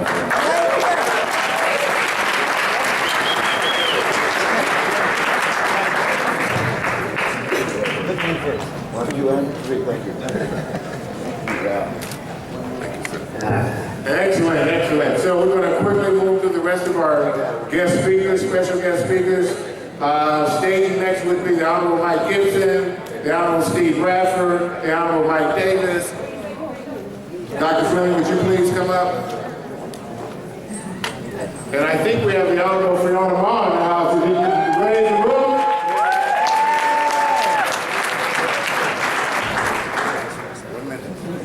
Hi, I'm Denise Fleming, and I'm here to talk to you about something that affects us all, our children. I am on the school board of Moreno Valley and the education chair for the African American Caucus. I'm here to tell you that the achievement gap for African American children is unacceptable. It is unacceptable that our children are not being educated. I'm here to share with you, and I hope that everyone has received the Blueprint for Action. It's a blueprint for action that was produced by the County of Riverside. I want to tell you that when I took my office 3 years ago, the graduation rate in Riverside County for Moreno Valley Unified was 69%. I want to tell you 3 years later, right now, we have the highest graduation rate in the County of Riverside. Why? Because we knew that it was unacceptable that African American children were not graduating. It can be done. We do something called collaborative learning. Please take this information, read through it, find out what we did. It can be done in all of your districts. I need you to insist that your school districts are doing collaborative learning. Read through the study that we did utilizing the University of California, Riverside. Read through it. Look at the LCAP, the LCFF. Take it back to your communities, work with your churches, work with your businesses. See that your kids are learning. They are your future. It can be done. Insist upon it. Achievement gaps is unacceptable. You can do it. We can do it. We must do it together. Thank you. Ladies and gentlemen, Dr. Fleming is our education chair. And while we're having our other guest stage, I see our Honorable Controller. Benji, would you please come and join us on stage? I want to go over a few appointments that we have made this evening.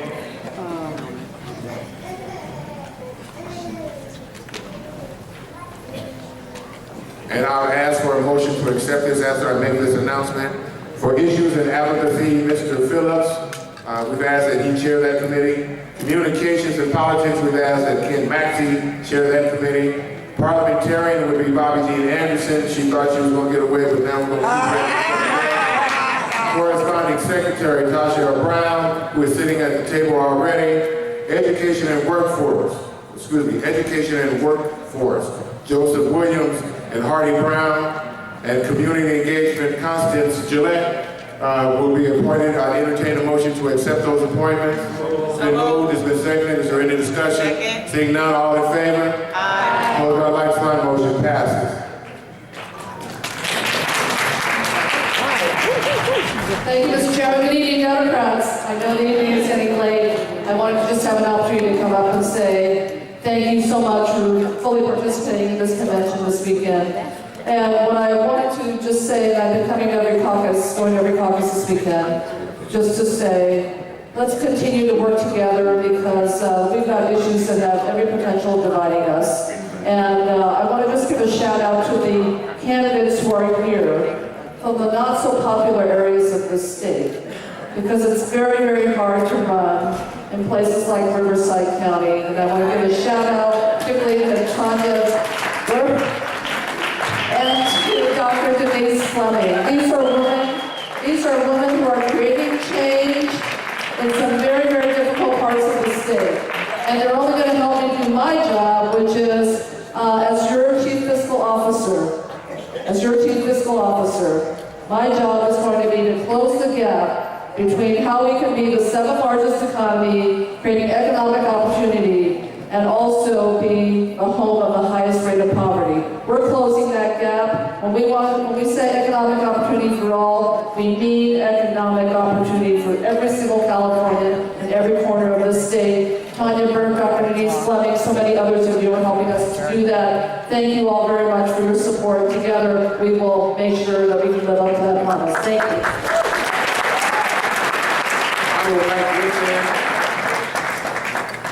The Honorable Steve Bradford and the Honorable Mike Davis. Thank you very much, Mr. Chair. First of all, let me just say I'm glad to be here in this hall, and also to our chairman, Darren, for just providing great leadership. We've been almost 6 months in terms of being in the state legislature. I authored 19 bills, and I'm happy to report just on Thursday, a bill that's very close to my heart just passed unanimously by bipartisan support in the California State Legislature, which we have over 10,000 homeless youth and foster youth who get accepted to a four-year university, but during spring break and when school is out, those kids are released. They have nowhere to go. They're homeless. And what my bill would seek to do is making sure that those campuses and those dorms will be made available to those foster youth and those homeless youth, so that our children don't have to be on the street. And so I'm happy to say that I'm doing what you sent me to Sacramento to do. I'm going to continue to fight for our people, for our community. And thank you very much, Mr. Parker, for giving me this opportunity.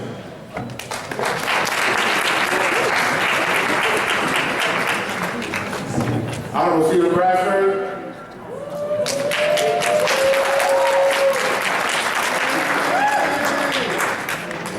Thank you, Mr. Chair, and Democrats and African American Caucus. It's truly a great honor to be here tonight. I started my career some 30 years ago as a young Democrat attending conventions such as this, so it's good to look around the room and see people like Joy Atkins and Celestine Palmer who held my hand and showed me the ropes when I was first learning Jimmy Woods Gray. I'm a candidate for the Senate, the 35th Senate District. I have served the last 18 years as an elected official, and in those 18 years, I've never missed a day of work because I'm committed to public service. I am not a politician, I am a public servant. I'm committed to public service. That's what I'm all about. That's what I've done for the last 18 years. That's what I will do on the Senate. And I want to give Darren a little shout out because Darren, I've known Darren longer than anybody in this room. We grew up in Gardena, where I was the first African American elected in that city. We lived right around the corner, and you would never believe that his mother and father were dashiki, Afro, power to the people in the neighborhood, but driving a Porsche. And we used to say, who are these black folks in the neighborhood who had a Porsche? When there was only one or two black folks in the neighborhood. That was Darren Parker, and that was his mother, Todd Parker, and his late father, James Parker, who supported me. So it's no surprise that he's here doing a great job today, leading this caucus and leading this party. 2016, I need you, Steve Bradford, for Senate. And we're going to sing tonight with my good friend from the legislature, Fiona Moss. He has karaoke night. If you've never done karaoke with Fiona, you don't want to miss it. So thank you, and I'll see you all there.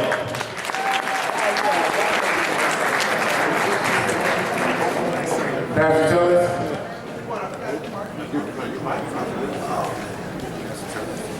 Greetings. It is an honor for me to be here, and I want to thank Darren for his dynamic and consistent leadership. I'm here today on behalf of New Frontier Democratic Club because this is, as you know, the oldest African American Democratic club in the state of California. And today, or this year rather, this is the 55th year of New Frontier's existence. Three things briefly. We started because of diversity. We were excited about John Kennedy in 1960 coming to Los Angeles for the Democratic National Convention because he talked about reaching out to African Americans in 1960. And so as we celebrate our 55th year, we are also commemorating the 50th year of many things that have occurred in civil rights. The Voting Rights Act was signed 50 years ago by President Johnson.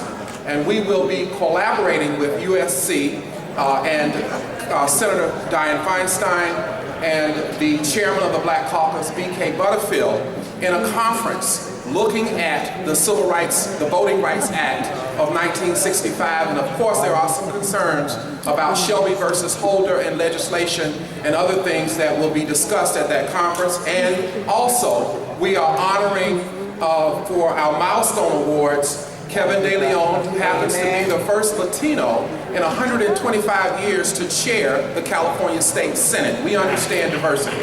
And finally, we will have our 55th year anniversary in October, where we will be honoring 4 additional Democrats, each of whom are examples of milestone achievement.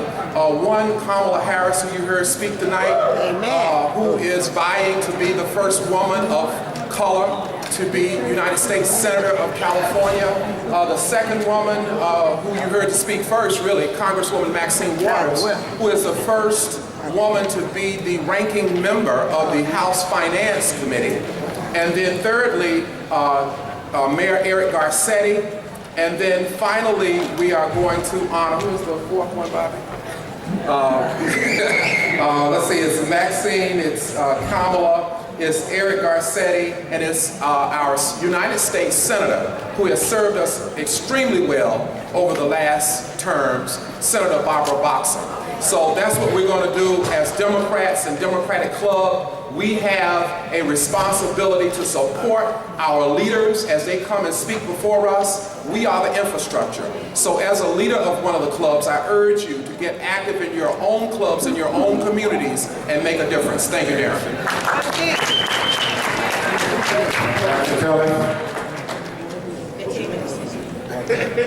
Thank you to our chair, Ms. Pastor K.W. Tulis. I'm the pastor of the Weller Street Missionary Baptist Church.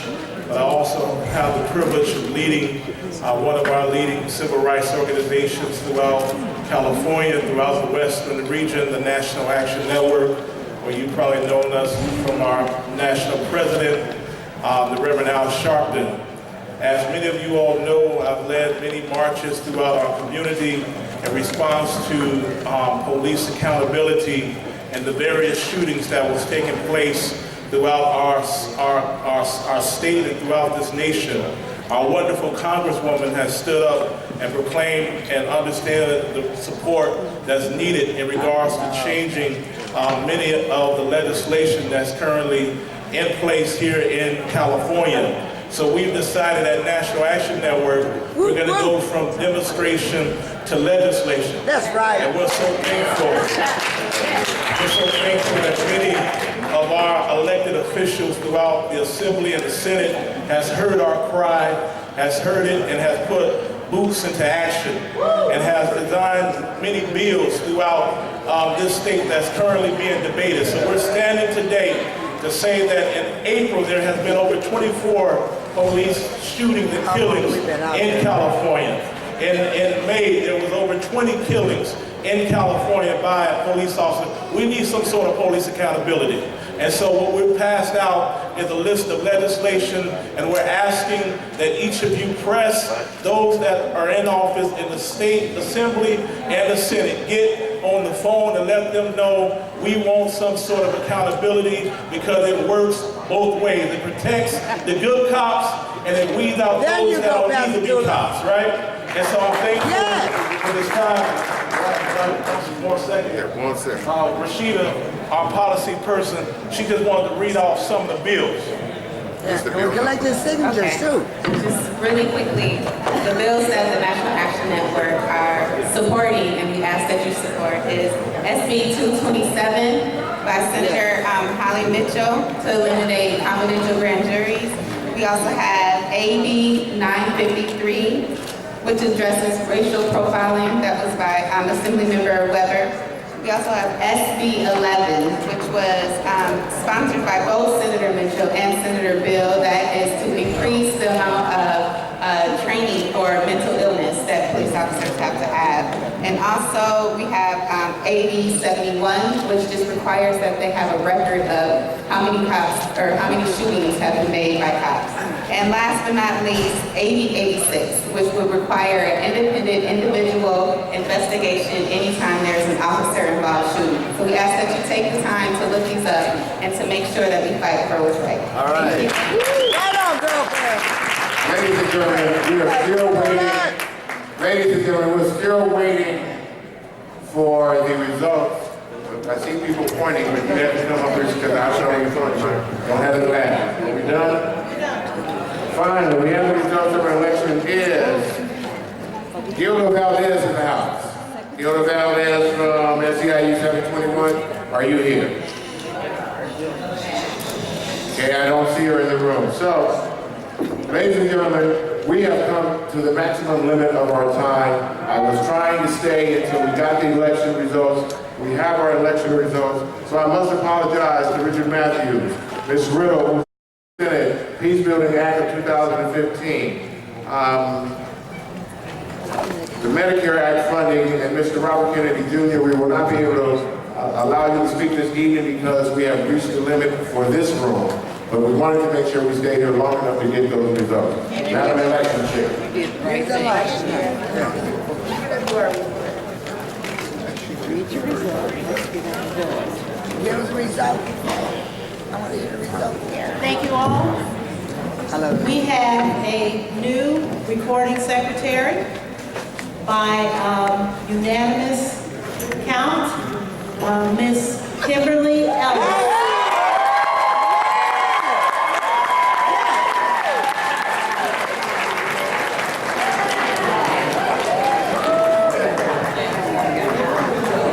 Congratulations, Ms. Ellis, for joining our team.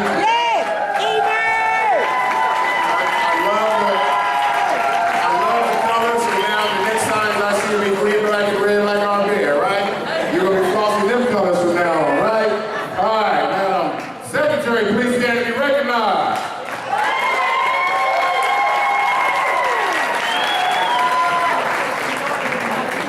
Again, I want to apologize for all those guests that came and we don't have the opportunity to let them speak. They booked this room for another event following us. We have concluded our election. Your chair for the next 2 years will be Darren W. Parker. Your vice chair will be Robin Proud. Your treasurer is Heather Hunt. Recording secretary